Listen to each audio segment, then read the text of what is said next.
न किसी की जाति पूछी गई, न किसी का मत पूछा गया, न किसी का मजहब पूछा गया। अब कोई भेदभाव नहीं, सबका साथ और सबके विकास का यही भाव है। नमस्ते दर्शकों, मैं निकिता रस्तोगी, जीएनपी इंडिया में आपका स्वागत। आज हम बात करेंगे योगी आदित्यनाथ के शासन की, उनकी नीतियों की, उनकी राजनीति की, जिस पर ये सवाल उठते रहे हैं कि योगी आदित्यनाथ की नीतियां एक विशेष समुदाय के खिलाफ रहती हैं। लेकिन आज एक वीडियो ऐसा सामने आया जिसने इन सवालों को, इन आरोपों को भी खारिज कर दिया। एक एक्शन जिसने ये दिखा दिया कि योगी की नीतियां सबके लिए एक समान है। वो सबका साथ, सबका विश्वास और सबका प्रयास, सबके विकास पर विश्वास रखते हैं। और ये समझने के लिए हमें बात करनी होगी उन दो वीडियोस की जिन्होंने इस बात को साबित किया है। दरअसल कुछ दिन पहले सोशल मीडिया पर मुजफ्फरनगर का एक वीडियो वायरल हुआ था जिसमें 4 दबंग बड़ी ही बेरहमी से एक ट्रैफिक पुलिस कर्मी को मारते हुए दिखाई दे रहे हैं।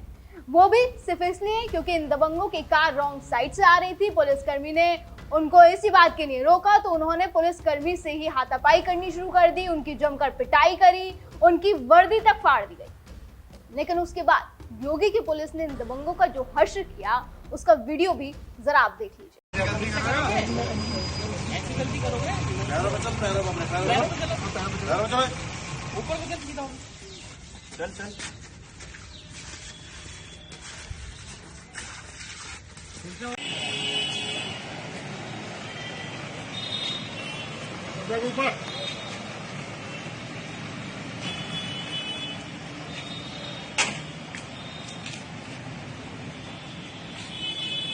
इन दबंगों को ये लग रहा था कि वो यूपी के पुलिसकर्मी को बेरहमी से पिटाई करेंगे और झांसा देकर निकल जाएंगे। लेकिन इस वीडियो में आप देख सकते हैं कि जो खुद को सनी देओल समझ रहे थे, यूपी पुलिस ने ना सिर्फ उन्हें धर दबोचा बल्कि उनका ऐसा हाल किया जिसके बाद शायद जीवन में पुलिसकर्मी तो क्या, किसी के साथ भी वो हाथापाई करने की सोचेंगे नहीं। ये दो लोग जो वीडियो में आप देख रहे हैं उनका नाम सचिन और सूरज है, मतलब ये हिंदू है और जिस पुलिसकर्मी को इनके द्वारा पीटा गया था वो मुस्लिम है।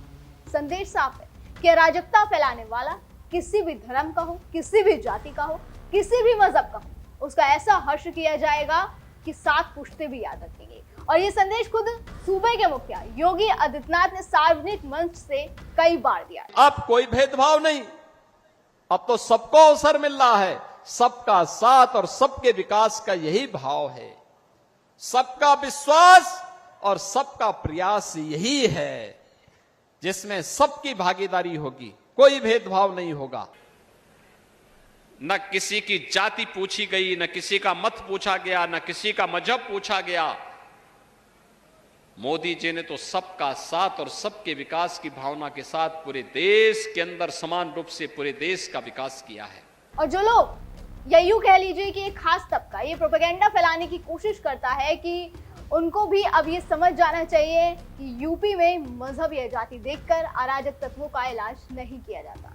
और ये कोई पहला उदाहरण नहीं है। इससे पहले भी ऑपरेशन लंगड़ा के तहत यूपी की पुलिस दबंगों का, गुंडा गर्दी मचाने वालों का, अराजकता फैलाने का दुस्साहस करने वालों को लंगड़ा कर चुकी है और उन्हें ये याद दिला चुकी है कि भाई यूपी में किसकी सरकार है। यहाँ तक कि कई एनकाउंटर कर दिए गए, कई हाफ एनकाउंटर भी इसके तहत किए जा चुके हैं। अब बात दोबारा इसी मामले की करते हैं। मुजफ्फरनगर के दबंगों ने न सिर्फ पुलिसकर्मी को पीटकर अपनी क्रूरता का प्रतीक दिया बल्कि उन्होंने एक सबूत और दिया। वो ये कि जब ये पूरा हंगामा हो रहा था उस वक्त एक 4 साल की बच्ची, सोचिए 4 साल की एक छोटी सी बच्ची उनकी गाड़ी में चैन की नींद सो रही थी, ये सोचकर कि उसको क्या ही हो जाएगा क्योंकि उसकी 4 रक्षा कवच जो उसके साथ है। लेकिन अफसोस की बात यह है कि हंगामा होने के बाद वो 4 साल की बच्ची को ये चारों दबंग लॉक कर अपनी जान बचाकर निकल गए, बिना ये सोचे कि उस बच्ची का क्या होगा। इतनी देर में गाड़ी में बंद होने की वजह से उसका दम घुट सकता था, उसके साथ कोई भी अनहोनी हो सकती थी। और जब मौके पर पुलिस पहुंची हंगामे को देखकर और उन्हें इस बात का पता लगा कि गाड़ी में बच्ची सो रही है, वो लॉक है, तो उन्होंने बिना देरी किए पहले गाड़ी के शीशों को तोड़ा और उस बच्ची को सुरक्षित बाहर निकाला। और इतनी ही देर में ये चारों दबंग मौके से फरार हो जाते हैं। सवाल ये भी कि आखिर उस पुलिसकर्मी की गलती क्या थी? क्या गलती ये थी कि आप ही की सुरक्षा की वो बात कर रहे थे? क्योंकि खुदा ना खास्ता अगर कोई एक्सीडेंट हो जाता तो उसकी जिम्मेदारी किसकी होती?